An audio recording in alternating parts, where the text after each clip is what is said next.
Hello friends, let us continue our discussion on high temperature oxidation of materials. So even though we've been talking or using the word materials, we have been confining ourselves to a specific category of materials that has a regular crystalline arrangement of the atoms. So by that we mean we have been restricting ourselves to metals largely. And even in this discussion, we will be confining ourselves or focusing largely on the oxidation of metals, pure metals particularly. Now, the way we began these discussions on the high temperature oxidation is that we began by considering the stability of the metal oxides and how temperature influences the stability of the metal oxides. So this we analyzed or investigated, studied rather by considering the change in the free energy the metal experiences when the metal oxide is formed. And this change in the free energy, of course, it depends on the material, so it is a material based property. And on top of it, we saw that with increase in temperature, this change in the free energy, it increases. This particular parameter, it increases. So that means with increase, so as the free energy change increases, that means the stability of the oxide layer decreases. So what effects does the temperature have on the oxide layer is that as the temperature increases, the free energy associated with the formation of the metal oxide, it decreases, or the free energy change that is associated with the formation of the metal oxide, it decreases. That means the stability of the metal oxide, it decreases. So from the physical standpoint or from the application perspective, as the stability of the metal oxide decreases, that means the metal oxide layer that prevented the corrosion of or the consumption of the underlying layers is distorted. So the initial layer of the metal oxide, which is supposed to prevent the subsequent corrosion of the metal, is now unstable with increase in the temperature, and that means it distorts and allows for the subsequent consumption or corrosion of the underlying metal. So that means when the temperature increases, then as the stability decreases or the stability of the metal oxide decreases, the corrosion becomes more pronounced. So this is one effect of the temperature on the oxidation of the metals. So as the temperature increases, the stability of the metal oxide decreases, and consequently the metal oxide, it breaks down, it fragments, thereby exposing the underlying metals and facilitating the new corrosion events.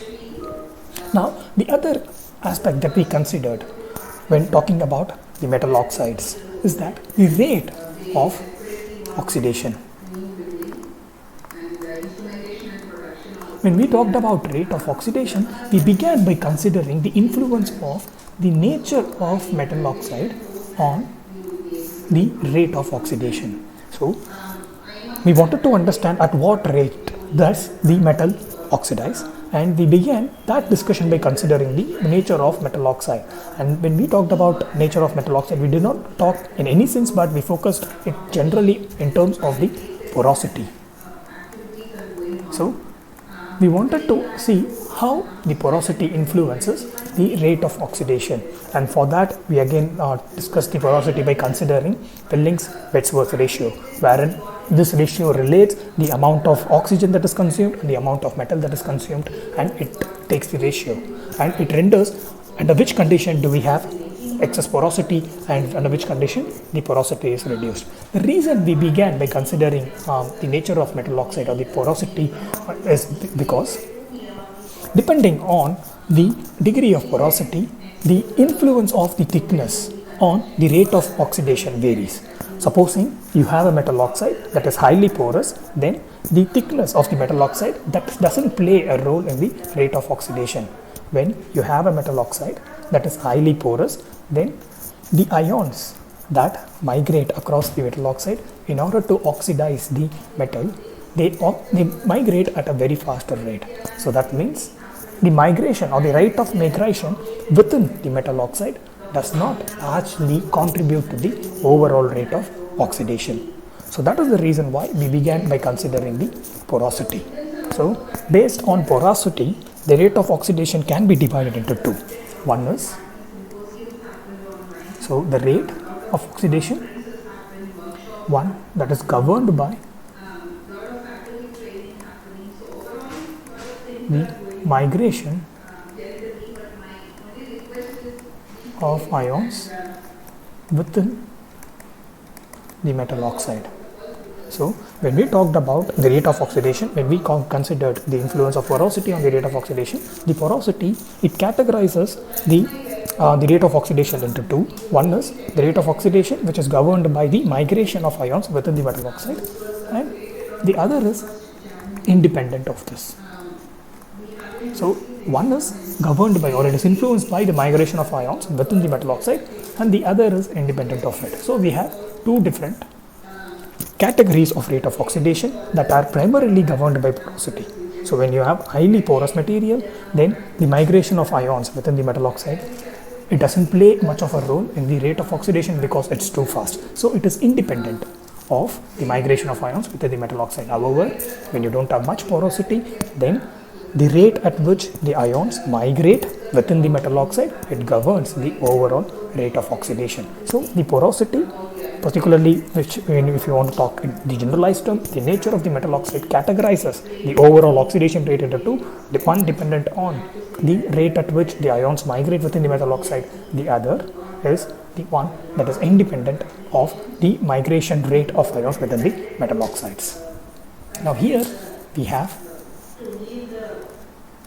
linear oxidation rate, and here we have parabolic, cubic and logarithmic, and all these come under this particular category of oxidation rate, wherein it is governed by the migration rate of ions within the metal oxide, and this comes under the oxidation rate which is independent of the migration or rate of ions within the metal oxide. Now it is important for us to know, or the concluding point of the previous lecture was, it is not that individual rate is observed in the physical condition. We don't see one particular rate operating in the physical condition. It depends on the temperature in which the oxidation takes place. It is largely influenced by the temperature, and also it is largely influenced by the time. So for a given temperature, as the time increases, so that means as the thickness of the metal oxide increases, there is an observable change in the oxidation rate. So this is again under the physical condition. And similarly, as the temperature increases or temperature changes, there is a dominance or there is a change in the rate of oxidation. So what this tells us is the rate of oxidation, even though it is governed by the nature of metal oxides, particularly in this context the porosity of the metal oxide, it is not a material parameter. It is governed by time as one factor. What we mean by time is the thickness of the metal oxide, and also the other factor that governs the rate of oxidation is the temperature in which the oxidation takes place. So you have the rate of oxidation that is influenced by the temperature for a given material, and also we have the other parameter that governs, that is the thickness of the metal oxide or the time that changes the different oxidation rates. Now in this lecture, since a significant amount of the oxidation rate or significant ways or significant amount of or significant ways of representing the oxidation rate is governed by the migration of ions within the metal oxide. So let us consider a bit more on the nature of the metal oxide and how the migrations of ion takes place. So let me repeat. Since a wide range of oxidation rate, we have parabolic, cubic and logarithmic. So these wide range of oxidation rates, since they are governed by the migration of ions within the metal oxide, let us consider for these category of oxidation rate, wherein the migration rate influences the oxidation rate. For this category of oxidation rate, let us consider furthermore the influence of metal oxide and the mechanism of migration. So what we essentially have is, what we want to do is, we have a wide range of oxidation rates that are governed by the migration of ions in the metal oxides, and we want to focus on how these ions migrate in the metal oxides and how the nature of the metal oxide governs or dictates this migration of ions. Now, in the previous discussion, when we talked about nature of the metal oxide, we largely confined ourselves to porosity. So we will now move away from that restriction. We will relax that constraint, and let us see what are the different possible metal oxides or nature of the metal oxides, and how the ions they migrate across this metal oxide. Now, when we talk about metal oxides and compare it with the underlying metals, when we compare it with the underlying pure metal, there is a significant difference when you consider the atomic bondings. For instance, in metal, we have purely a metallic bonds. If you could recollect your fundamental understanding of the different bonds, so the metals have they are ready to lose their electrons, and this forms the electron bands or free moving electrons, and you have your metal ions. However, in case of metal oxides, so even though this is a representative form of the metal oxide, if you want to recollect, the metal oxide, the formation of the metal oxide is expressed in this manner.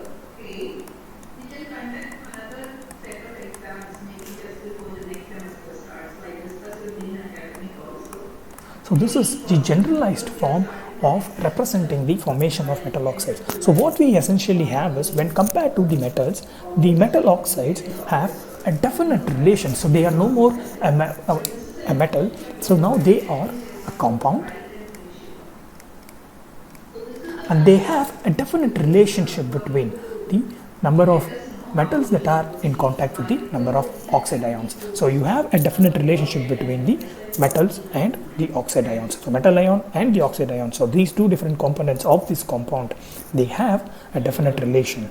So this, when you have a definite relation, this is referred to as the stoichiometric compounds. So you have, after oxidation, the metal, now you have a compound, and depending on, and since there is a definite relation between the metal ions and the oxide ions in the compound, we refer to that as the stoichiometric compound. You can look for the spelling of the stoichiometric compound elsewhere, and I will be just representing it as stoic. And this numbers that relates or that talks about the specific relation between the metal ions and the oxide ions, we refer to as that as the stoichiometric number. So what we now have is, we have stoichiometric compounds that are formed due to the oxidation of the metals. And in this stoichiometric compound, when you have a definite relation between the metal ions and the oxide ions, you have two different sublattices when you consider their atomic arrangements. So you would have two different sublattices, one occupied by the metal ions, the other occupied by the oxide ions. So this can be represented in this manner.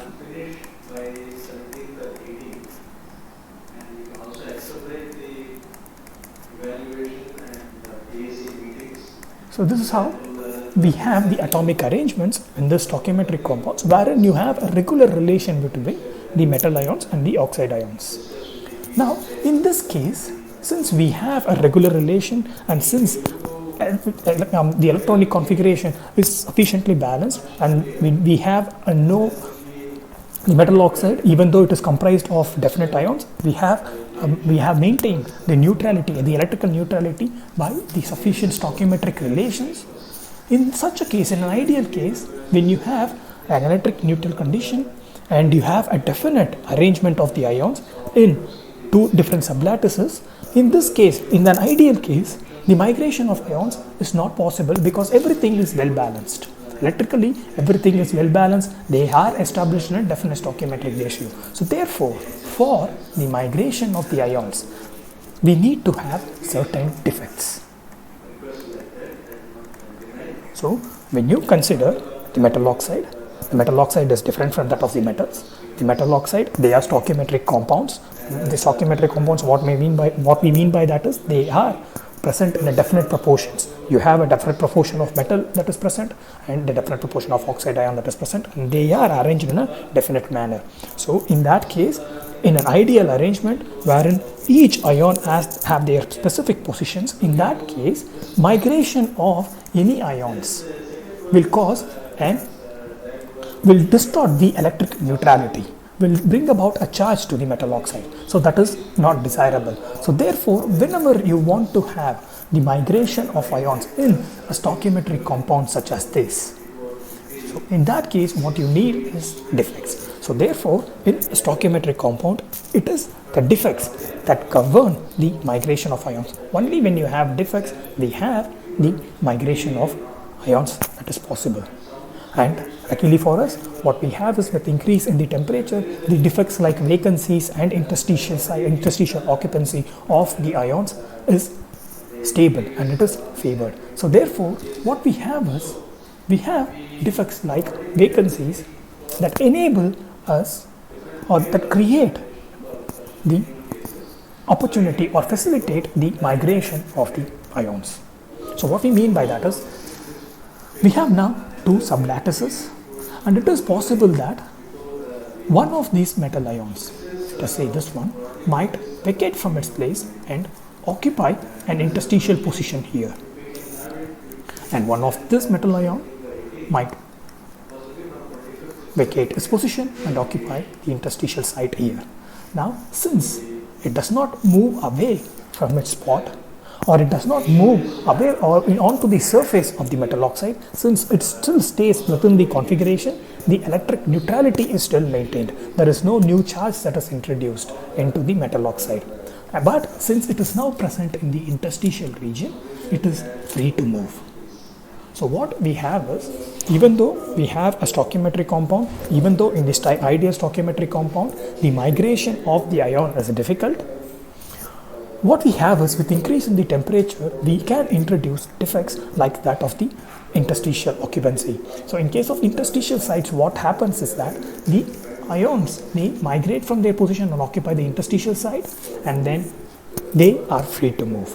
So this defect is referred to as the Frenkel defect. So in case of Frenkel defect, what we essentially have is the ions moving away from their actual position and to the interstitial site, and since they are in the interstitial site, the electric neutrality is not disturbed and they are now free to move. They are now free to move within the metallic oxide, and they move and ultimately lead to the further oxidation of the material. And this is possible with increase in the temperature. What we have is this increase, or we facilitate the number, the increase in the number of the interstitial ions. Now, what this particular form of defect does is, it restricts the defect to a particular sublattice. So we have two sublattices, one comprising of the metal ion, the other comprising of the oxide ions. This particular defect, which we refer to as the Frenkel defect, that is nothing but the interstitial occupancy of the metal ion. It is restricted to one sublattice, that is the metal ion sublattice. The other defect, we refer to that as the Schottky defect. In this defect, both the sublattices,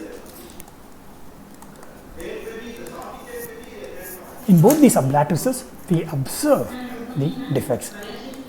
So unlike Frenkel defect, wherein the interstitial atoms or interstitial ions is restricted to one sublattice, in case of Schottky defects, we have both the sublattices contributing to the defects. So what essentially happens is, when you have an ideal condition like this, instead of the metal ions occupying the interstitial site, you have combinations of metal ions and oxide ions missing, thereby leading to the introduction of vacancies. So in case of Frenkel defects, you have one sublattice, say metal ion sublattice, or ions in the metal ion sublattice moving away and occupying the interstitial site. In case of the Schottky defect, what we have is, we have pairs of ions missing. So you have pairs of ions, metal ion and an oxide ion that is missing, one metal ion and another oxide ion that is missing. So when you have pairs of ions that are missing, again the electric neutrality is maintained, and we have these vacancies that is available for the existing ions to migrate. So this is what we refer to as the Schottky defect. So we have Frenkel defects and the Schottky defects. So one is associated with the introduction of interstitial ions, and it is confined to one particular sublattice. In case of Schottky defects, we have the contribution from two sublattices, one, or in each of the sublattices we have the proportional amount of metal and oxide ions missing, or they might migrate to the surface, thereby leading to the introduction of vacancies, and these vacancies allow to the migration, or these vacancies allow the migration of the existing metal ions for the further oxidation. So when you consider or treat the metal oxide that is formed in a metal as a purely or a strong stoichiometric compound, and in case of a strong stoichiometric compound, we have an ideal stoichiometric relation between the metals and the ions. In that case, the migration of the ions is rendered by the defects. We have Frenkel and the Schottky defects. One is associated with the formation of interstitial ion, and one is largely associated with formation of pairs of vacancies, so that electric neutrality is maintained. While considering the migration of ions in the strong stoichiometric metal oxide, even though it is possible for us to understand the migration of these ions using these defects, that is the Schottky and the Frenkel defects, we need to understand that one critical aspect of the formation of metal oxide is missing in this mechanism of the migration of ions. Particularly when we consider the migration of ions in the stoichiometric compounds that are governed by Schottky and the Frenkel defect, one key component is missing. So that key component is the migration of electrons. So what we mean by that is, when you consider the different mechanisms for the formation of metal oxides, meaning this is the interface that separates the metal and metal oxide, and this is the interface that separates metal oxide and the oxygen rich air. Now, in case of the first mechanism, what essentially happens is the metal atom here, it dissociates into metal ion and two electrons, and these metal ions and the two electrons, they migrate across the metal oxide layer, and after reaching the surface, this particular electron, it interacts with the oxygen and leads to the formation of oxide or oxygen ions, and this oxygen ion, it in turn reacts with the metal ion and leads to the formation of metal oxide that gets accumulated or accommodated in this interface here. This is mechanism 1. In case of the mechanism 2, what we essentially have is, we have the electrons that are formed here again in the metal framework or within the metal. The free electrons, they migrate and react with the oxygen and lead to the formation of oxygen ions. These oxygen ions, they migrate. So these two electrons, they migrate and reach the surface of the metal oxide and air. They react with the oxygen in the air and result in the formation of the metal oxide ion rather. And this oxygen ion, it traverses across the metal oxide and it reacts and leads to the formation of metal oxide that gets accumulated in this interface. So these are the two different mechanisms of the formation of metal oxide. Now in both these mechanisms, it is important that the electrons, they travel across the metal oxide.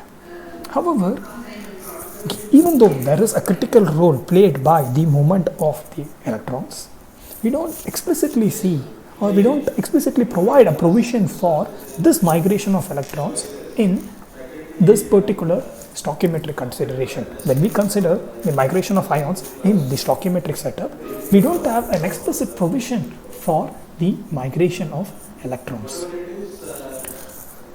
This migration of electrons, even though they are not explicit in the stoichiometric compound, there are a certain category of metal oxides that the migration of electrons can be accounted for.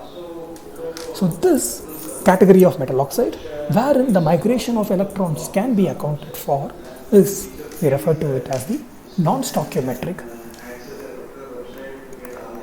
metal oxides or non-stoichiometric compounds. So in certain metals, the metal oxides that are found, they do not hold rather a definite relation between the metal ions and the oxygen ions. So there is a flexibility between the number of ions that are metal ions that are related to that of the number of oxide ions. So those metal oxide, we refer to it as the non-stoichiometric compounds. In case of the non-stoichiometric compounds, the way they are represented is in this manner. So generally, when there is a strong relation or strong definite relation between metal ions and the oxide ions, we represent it in this manner, and this we refer to as the stoichiometric compounds. However, when there is a flexibility in the stoichiometric relation, we express it in this manner. Plus or minus delta, there is a change, a small change, possible change in the stoichiometric relation. That is what is represented by plus or minus delta.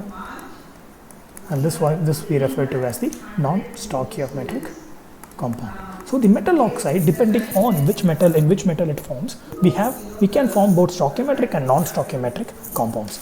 In case of stoichiometric, the example for the formation of the stoichiometric metal oxides are aluminum oxides and magnesium oxide. So these are the example for the strong stoichiometric metal oxide. The examples for the non-stoichiometric, or wherein the stoichiometric relation is rather flexible, are zinc oxide and nickel oxide. Now, when compared to the stoichiometric compound or migration of ions in the stoichiometric compound, in case of the non-stoichiometric compound, what you essentially have is you are able to account for the migration of electrons. Now, the reason for the formation of these non-stoichiometric compound is that the metal ions that are involved in the formation of the oxide, they exhibit multiple valency. So when you have a metal ion that exhibits multiple valency, then it is possible for us to have a non-stoichiometric compound.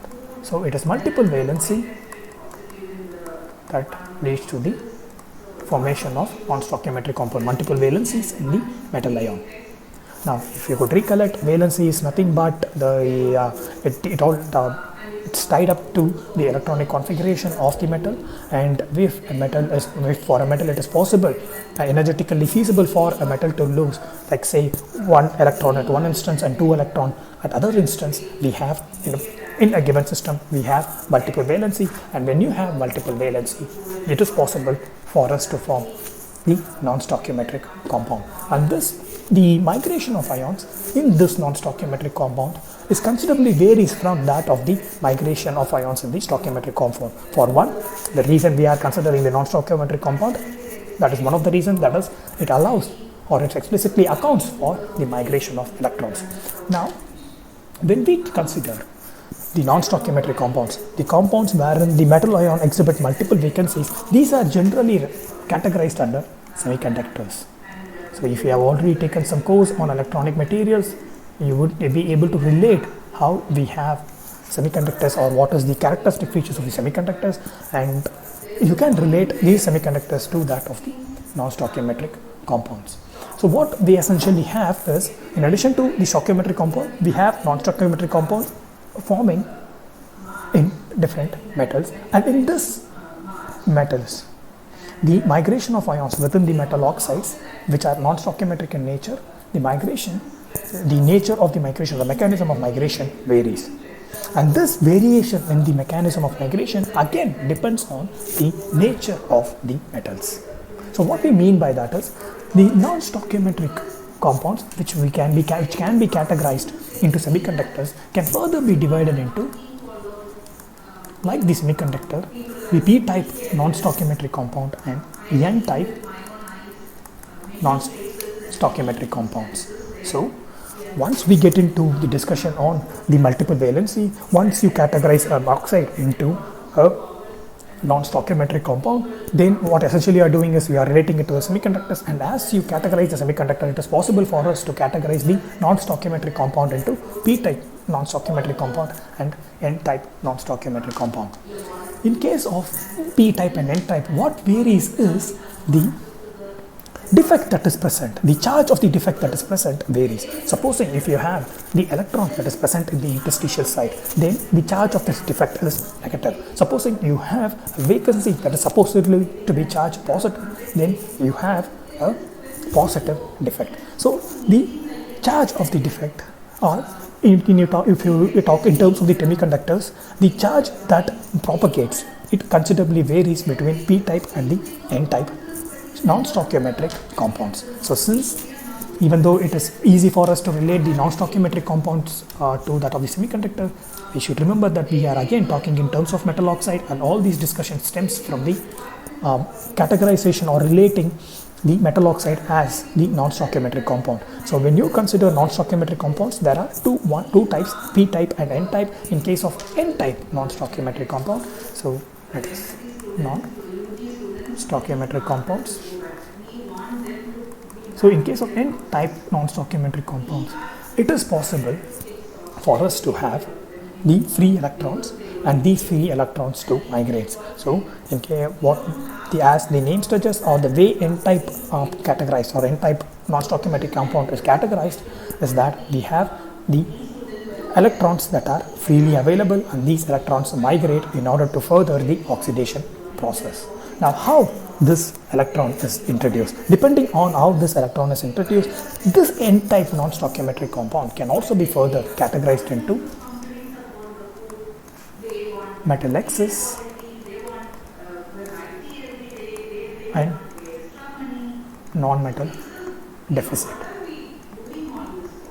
So essentially, we differentiated stoichiometric and non-stoichiometric compounds in metal oxides, and in non-stoichiometric, it is possible for us to categorize as n-type and p-type non-stoichiometric compounds. In case of n-type, you have electrons that are free to move. In case of p-type, you have positively charged defects that are free to move. Then you want to see what forms this n-type non-stoichiometric, or what leads to the formation of this n-type non-stoichiometric compounds. There are two aspects of the metal oxide that leads to the formation of this n-type. One is metal excess and other is non-metal deficient. So let us see what we mean by the metal excess. Now, we saw that the metal oxide generally in an atomic arrangements or the ionic arrangements in the metal oxide is regular, and each ions occupy the specific position depending or in order to maintain the electric neutrality. So what you essentially have is M2 plus, O2 minus, M2 plus, O2 minus. So this is the regular arrangement of the ions in the metal oxide. Now, when you consider a non-stoichiometric condition, or when you consider a multivalency, when the metal ions here exhibit a multiple valency, then what we can have is a metal ion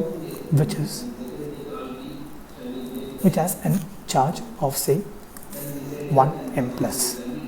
So this ion, in addition to M2 plus, because of its multivalent nature, that it is also possible for the ions to have M plus property or M plus electric charge.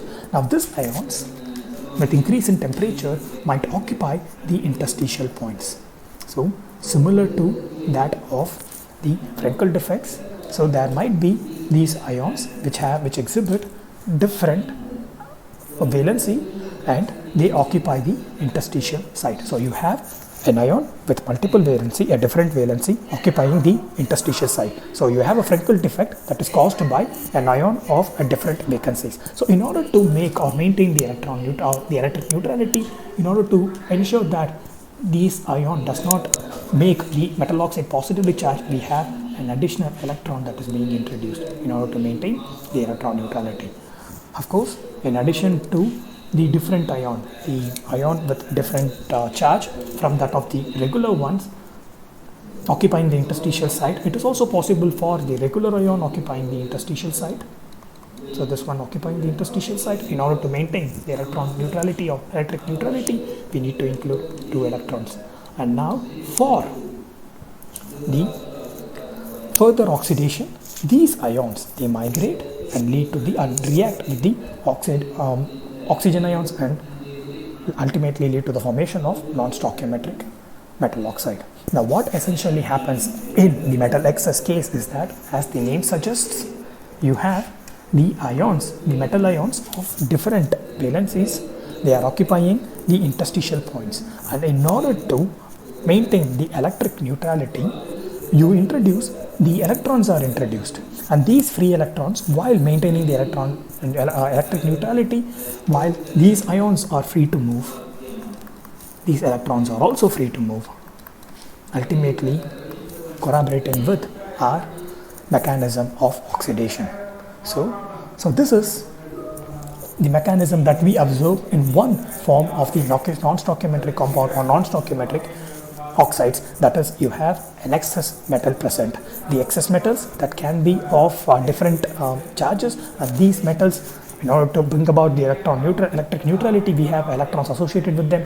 Both these metals, metal ions of different charges, while they move, these electrons are also free to move, thereby leading to the formation or facilitating the formation of metal oxides. Now this is metal excess N-type non-stoichiometric compound. It is also possible for us to have a non-metal deficit. So what we mean by that is, in a regular setup such as this, where you have M2 plus O2 minus M2 plus O2 minus.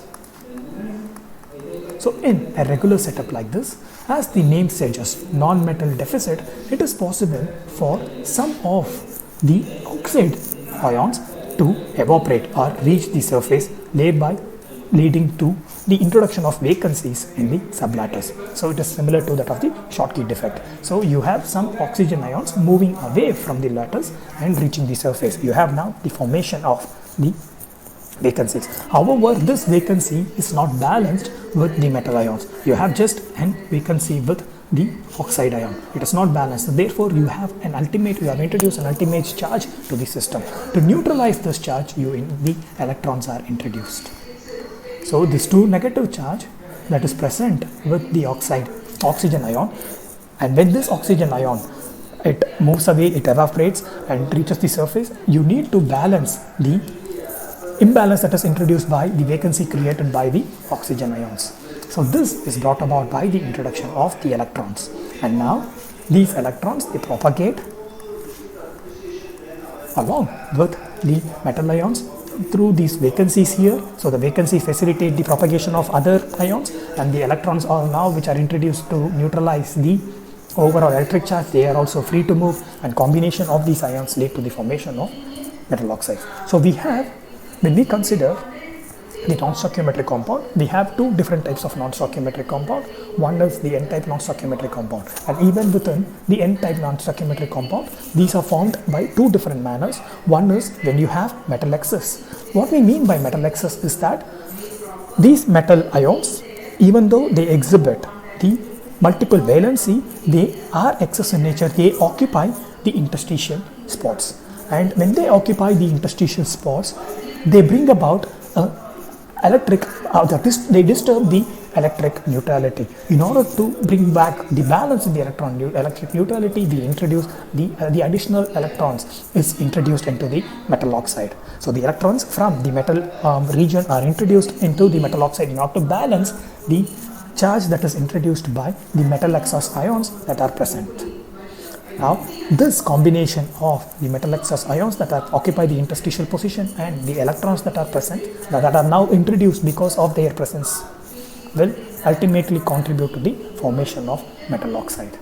Secondly, we have non-metal deficit that leads to the formation of N-type non-stoichiometric metal oxide. The non-metal deficit, what it means is that here in the metal excess, it is largely confined to the sublattice of metal ions. In case of non-metal deficit, it is largely confined to the oxygen ions, and these oxygen ions, they reach the surface and they evaporate, thereby creating again a disturbance in the electric neutrality. In order to bring back this electric neutrality, the electrons again from the metal region is observed into the metal oxide, and these electrons are now free to move within the metal oxides, and thereby increasing or facilitating the oxidation reaction. So this non-stoichiometric compound, we have account for or we can account for both the movement of the ion and the movement of the electrons that totally or that contribute to the formation of metal oxide, as we have considered in the mechanisms of the formation of the metal oxides.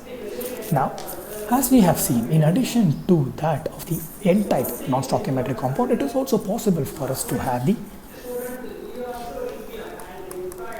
P-type non-stoichiometric compounds.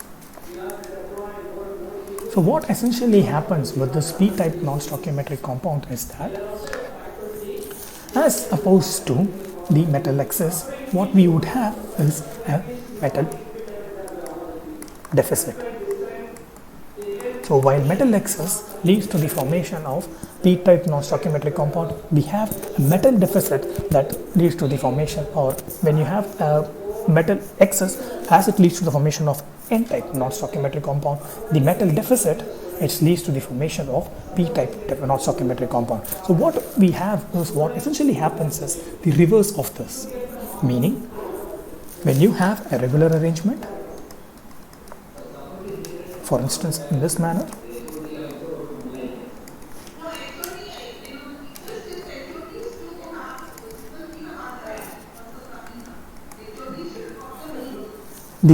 because the metals are deficits, these metals might move away from their spot. So these metal ions might move away from their spot.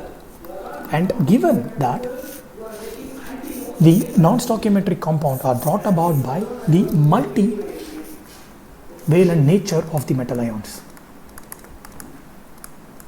So if you could recollect, the non-stoichiometric compound, they form in the first place because of the multivalent nature of the metal ions, and now in this case, because of the metal deficit, you have a vacancy that is created in the metal ion sublattice. Now, in order to balance the electric neutrality, the charge of these ions, because of their multivariant nature, it increases.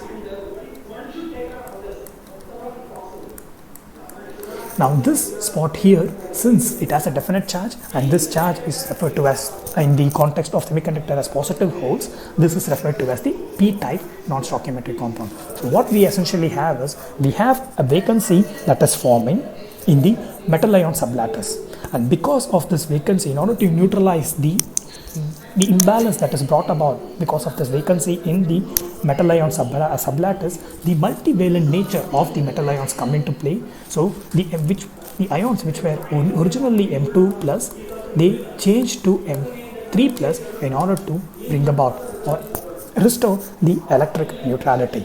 And this vacancy that is being created, since it is being restored by the multivalent nature of the metal ions, we don't have any formation or the introduction of the electrons, as opposed to the N-type. In this case of non-stoichiometric compound, we do not have the introduction of electrons.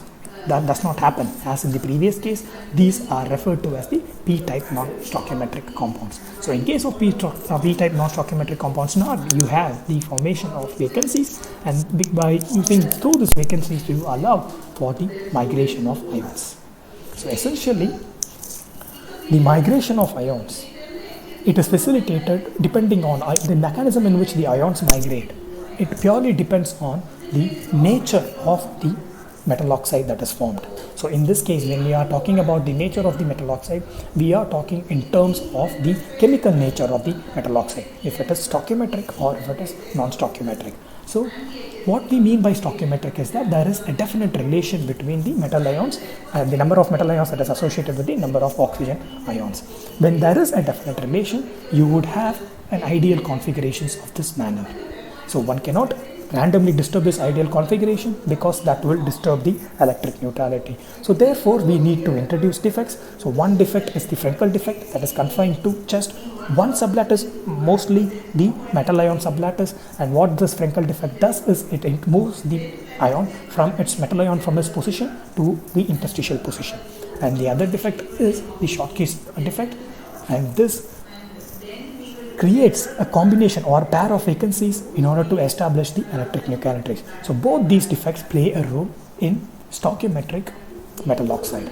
Now when we move to the non-stoichiometric metal oxide, First, we need to understand this non-stoichiometric metal oxide. They are introduced because of the multivalent nature of the metal ions. And since we have metal ions that are multivalent in nature, so that can form ions of different charges, we have a it is possible for us to disturb the stoichiometric relation. So this multivalent nature leads to the non-stoichiometric metal oxides. And when you consider the non-stoichiometric metal oxide, this can be categorized within the realm of semiconductors. And as semiconductors are classified into N-type and P-type, it is possible for us to categorize the non-stoichiometric metal oxide into N-type and P-type metal oxides. Now, in case of N-type metal oxide, these are formed either by metal excess. What we mean by metal excess is that we have additional metal ions with different valencies present in the interstitial site. In addition to the ideal configuration, we have additional metal ions that are present within the interstitial sites. So these metal ions, in order to neutralize the electric charges brought about by these additional metal ions, we have electrons flowing in from the metallic region. So we have the combination of ions and the metal ions and the electrons that are migrating, thereby bringing a closeness to the mechanism that we have considered, the mechanism of oxidation that we have considered. And in addition to the metal excess N-type non-stoichiometric compound, we also have non-metal deficit. So both in case of non-metal deficit, what we essentially have is formation of vacancies in the oxide ions. Here we have excess metal ions present, we have formation of vacancies in the oxide ions. And when these oxide ions evaporate and leave a hole, we have electrons that come in to the metal oxide in order to neutralize the disturbance that is created in the electric neutrality. So these electrons then migrate and account for the migration of electrons that we see in the mechanism of oxidation. These are confined to that of the N-type semiconductors, or rather N-type non-stoichiometric compounds. Now when we talk about or move into the P-type non-stoichiometric compound, what we have is these stoichiometric compounds are formed by the metal deficit. So you have the metal ions that are missing from its spots, and to restore the electric neutrality because of this missing of the metal ions, the multivalent nature of the metal ions come into play. And since this missing region has a specific charge, and because of this charge, we categorize this particular metal oxide as the P-type stoichiometric compound. So what we essentially have is vacancies because of the metal deficit that allow for the further migration of ions. So we have seen the different mechanisms in which the ions propagate and also the electrons propagate. The propagation of electrons is not explicit in the stoichiometric compound. However, the propagation of electrons can be easily accounted for in case of N-type non-stoichiometric compounds. So these are the ways in which the ions and the electrons propagate across the metal oxide, depending on the nature of the metal oxide, to bring about the oxidation. So with this, we will be winding up our discussion on the high temperature oxidation. So what we have seen is, the stability of the metal oxide and how it affects, how it changes with the temperature. We have seen the oxidation rate and how it varies with the temperature. And finally, we have seen the mechanism by which these ions are transported to bring about the oxidation. So this again depends on the nature of the metal oxide, particularly the chemical nature of the metal oxide. So with this, we will wind up our discussion on the high temperature oxidation, and in the next lecture in the next few lectures, we will just consider the strengthening mechanism that allows for a material to be used at the high temperature. So let's see ourselves in the next lecture. Goodbye.